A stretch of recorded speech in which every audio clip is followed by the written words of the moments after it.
finally, quickly, Discovery is in the healthcare game, of course. It's a crossover between an IT company, a financial services group, and a health and wellness player. But it has really been an emerging and exciting player in that whole area of health and wellness as a function of incentivizing positive behaviors in its medical customers, which then follows through into associated benefits for them as an insurer, medical aid administrator, and provider of investment services. So we've got a market cap here of 89 billion rand, price earnings ratio 15.6, dividend yield of 1.27. By contrast, the markets seem to like their earnings. It's holding its 130 rands a share level. Great company, super MD, all this stuff. What can you say?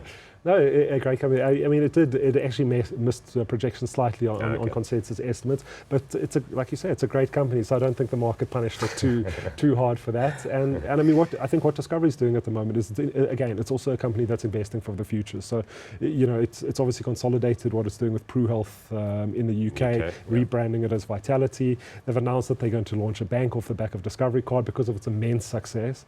And that takes money. It takes a lot of investment. And share price looking pretty toasty.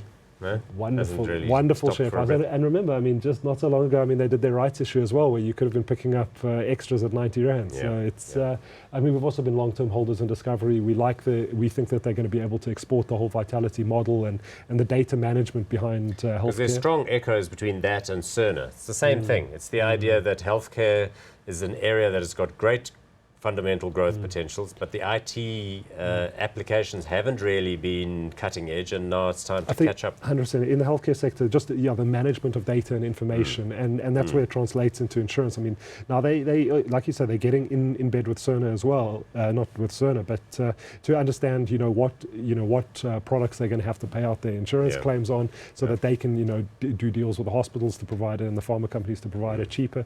I mean, and then we haven't even talked about Ping An in China as well, which, again, it's a huge market opportunity. And I mean, from what it looks like, I mean, unless you're completely pessimistic on China, which I think everyone now is way too pessimistic on China. Plenty of middle-class people, state services are not that great, private insurance, it's a no-brainer. And the government is also, really pushing for private medical insurance. And that's, the demographic dividend, at least, could be phenomenal for them. So we're still strongly positive. Strongly positive on this. Discovery's a buy.